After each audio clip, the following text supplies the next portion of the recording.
Saudações, pessoal! Hoje nós iremos falar sobre os primórdios da formação docente na capitania de Minas Gerais no período de 1772 a 1835. Este trabalho teve autoria de Wellington Pereira Silva, Samuel Pereira Silva e Vera Lúcia Nogueira. Sobre os primórdios da formação docente, o nosso objetivo foi analisar os primórdios da formação docente no termo de Mariana, hoje atual cidade de Mariana, no período de 1772 a 1835. Este período compreendeu a criação das aulas régias e as mudanças das políticas educacionais que ocorreram com a instituição do Império Brasileiro, e encerrando-se com a promulgação da Lei Mineira número 13, de 28 de março de 1835. Neste trabalho, nós buscamos analisar também o discurso civilizador na Minas colonial, proferido pela coroa portuguesa, as políticas iluministas, a atuação dos mestres no ensino e a institucionalização da profissão docente. A partir do momento em que a coroa portuguesa assumiu a educação na capitania de Minas, nós devemos destacar que houve o discurso civilizador devido ao processo de ocupação do território ter acontecido de maneira descontrolada, surgindo uma população indistinta, formada por sua grande maioria de escravos e pessoas analfabetas. Para entender todo esse contexto político-social, nós devemos considerar o advento do iluminismo na Europa, em que, neste momento, Portugal, em busca do desenvolvimento estrutural, a modernização agrícola, industrial e comercial, ele promoveu várias mudanças no seu reino. Dentre todas essas mudanças, nós iremos destacar as mudanças que ocorreram na educação, por meio das reformas pombalinas que foram promovidas por Marquês de Pombal, primeiro-ministro. No ano de 1759 foram instituídas as aulas régias, e em 1772 foi promulgada a Carta de Lei de 6 de novembro do mesmo ano, com a reforma dos estudos maiores, que eram compreendidos pela faculdade, pelo ensino superior, conhecido hoje. E, ao mesmo tempo, criou o subsídio literário, que foi um imposto criado para custear a educação. Nesse mesmo ano, com essa mesma lei, também foram contemplados os mestres régios.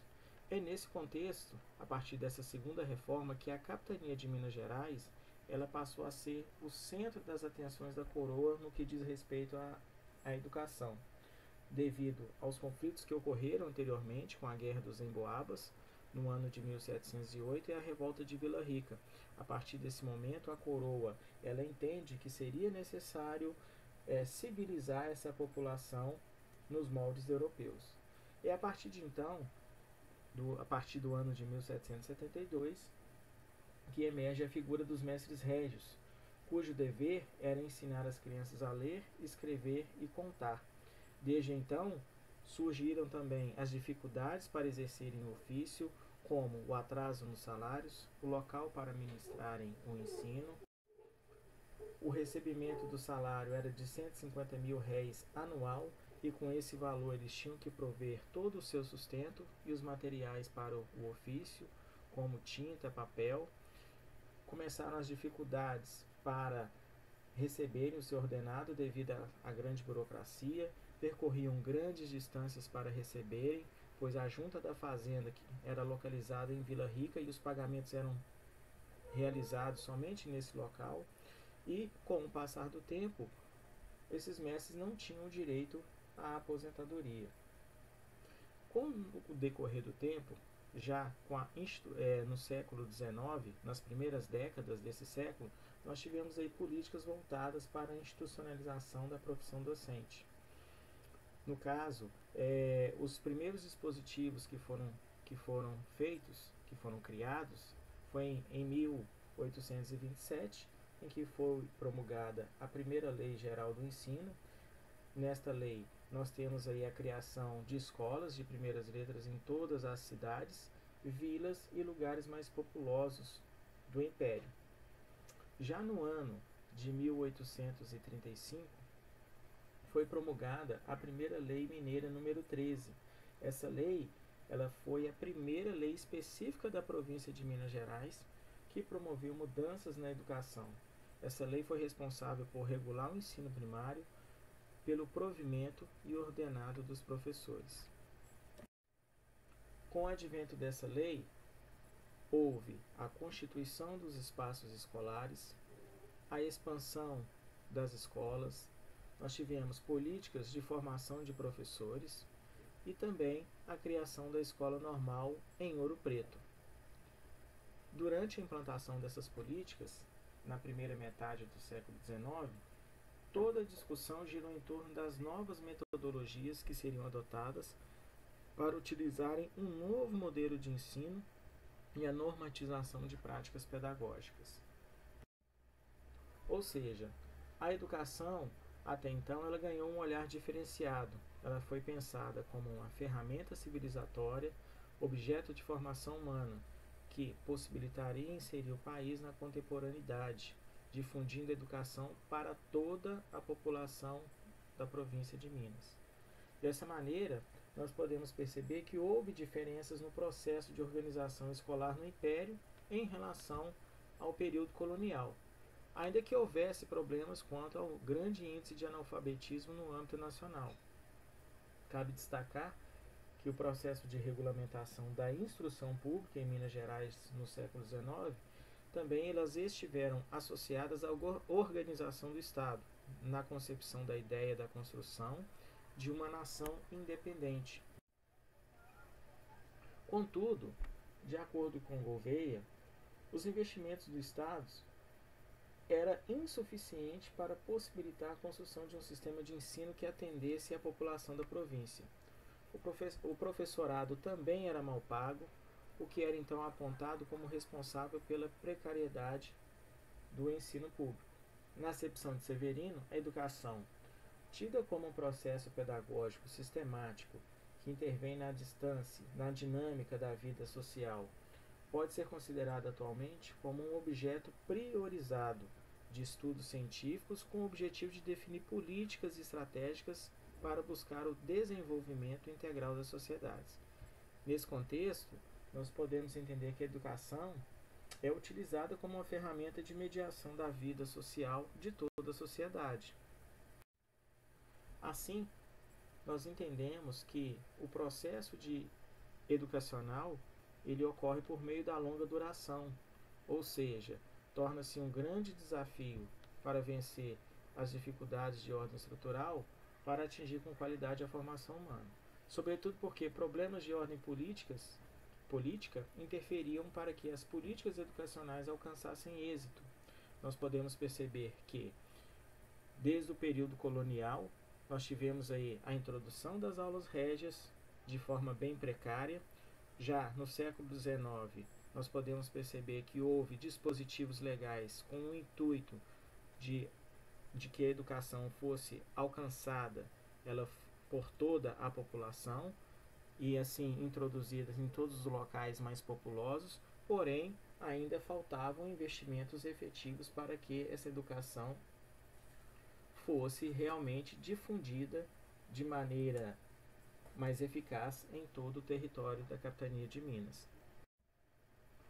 Nós podemos destacar, apesar de que, voltando um pouco atrás, apesar de que Minas Gerais foi a primeira a criar um Conselho Geral da província para discutir as propostas da instrução escolar e a criar lei específica para a implantação de novas metodologias no ensino para a formação de professores, ainda assim, vários problemas de ordem estrutural não impedia para que essas políticas fossem mais eficazes.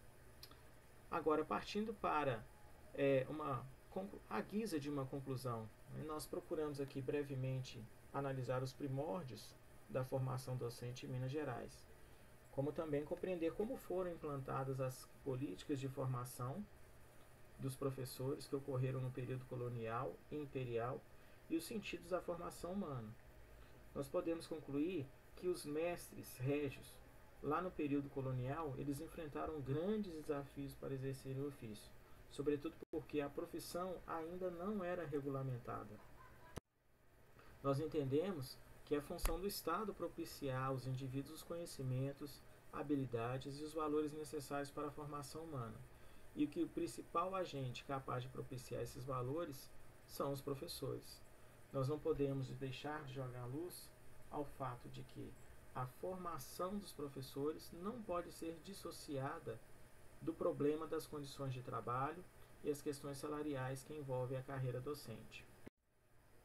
Logo, ao analisarmos a formação dos professores no período imperial na província mineira, nós observamos também a presença de discursos e práticas que, no decorrer do tempo, não foram superadas ao longo da história da educação brasileira.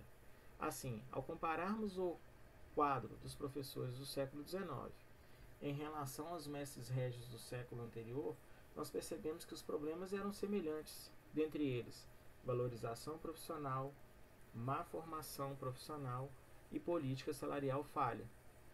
Essas condições adversas impedem uma boa formação, pois desestimulam a busca pelos cursos de formação e qualificação, como também a dedicação dos estudos.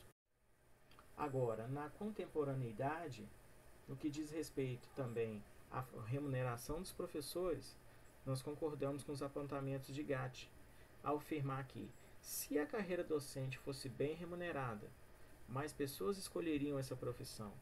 Mas quando a questão é a remuneração, entende que há desigualdades de acordo com o estado ou município e que é preciso repensar o aproveitamento dos professores nas escolas.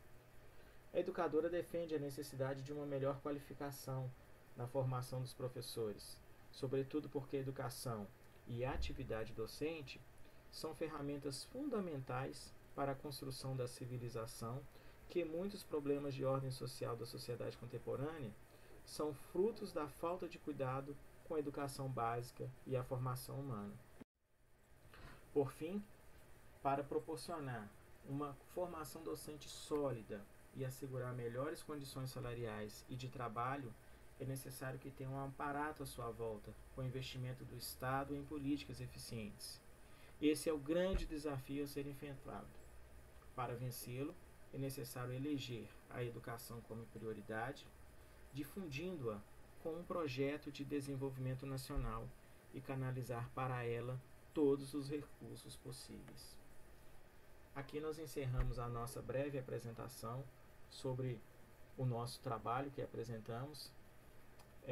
Eu agradeço a todos pela atenção e qualquer dúvida que tiverem podem entrar em contato. Nós temos aqui o nosso e-mail, foi cadastrado. As nossas referências principais estão elencadas aqui, tá? Não são todas, mas nós utilizamos aqui esses autores para subsidiar a nossa discussão. Muito obrigado.